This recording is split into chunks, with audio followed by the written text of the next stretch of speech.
Hello guys, welcome to my channel BLearn Commerce and Management Tutorials. In today's video, we will continue the chapter first of economic, that is the basic of economic, part 3, and today we will finish the chapter first. Today we are going to learn about economic activity and macroeconomics, which is very important. So let's start.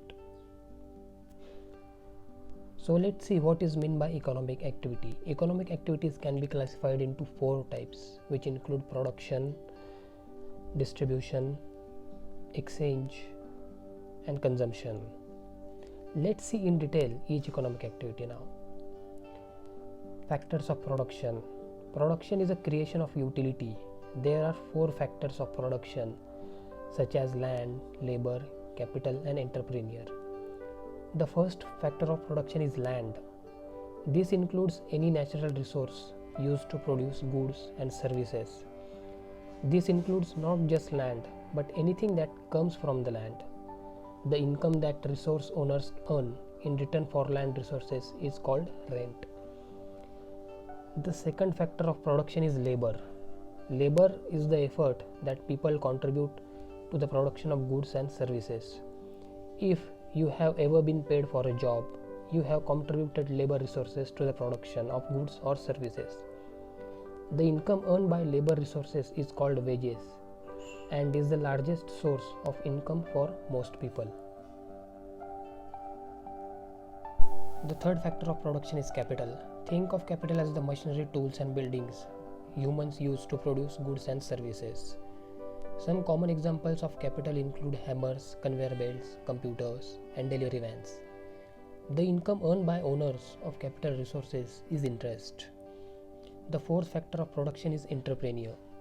An entrepreneur is a person who combines the other factors of production like land, labor, and capital to earn profit.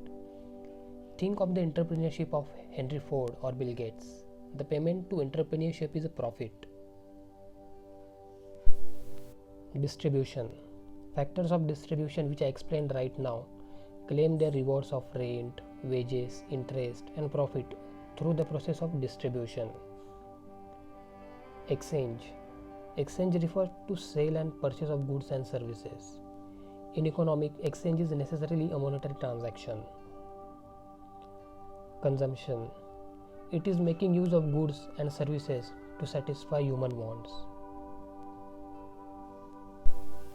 Now let's see what is meant by macroeconomics. Macro means large or aggregate or total. Macroeconomic is therefore the study of aggregates covering the entire economy, such as total employment, national income, national output, total investment, total savings, total consumption, aggregate supply, aggregate demand, and general price level. Which means microeconomic deals with single factor, whereas macroeconomic deals with total factors. Kenneth Boulding, in his definition, says that macroeconomic deals not with individual quantities as such, but with aggregate of these quantities, not with individual income but with national income, not with individual prices but with general price level, not with individual output but with national output. National income. It is the total economic performance of a nation. It is referred to as the total income of a country. National income is the aggregate monetary value of all final goods and services produced in an economy during an year. Saving. It is that part of the income which is set aside to satisfy the future needs by foregoing current consumption. Which means saving is that part of income which is not spent currently on consumption. Investment. It refers to a creation of capital asset through mobilization of savings, for example machinery, equipment, etc.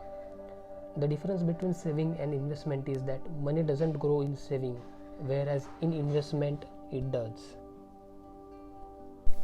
Trade cycles. Trade cycles are fluctuations in business.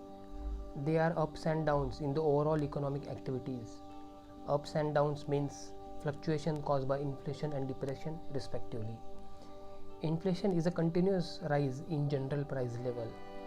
whereas depression is a continuous fall in overall prices and lowering down of economic activity in general. Economic growth. The term economic growth has a quantitative dimension, which means economic growth means an increase in the real nation income of the country over a long period of time. Economic development. This is a wider concept which has a qualitative dimension. Economic development implies economic growth plus progressive changes in certain important variables which determine well-being of the people like education, health, etc. If you like the explanation of this topic, kindly like, share and subscribe to my channel BeLearn. Thank you.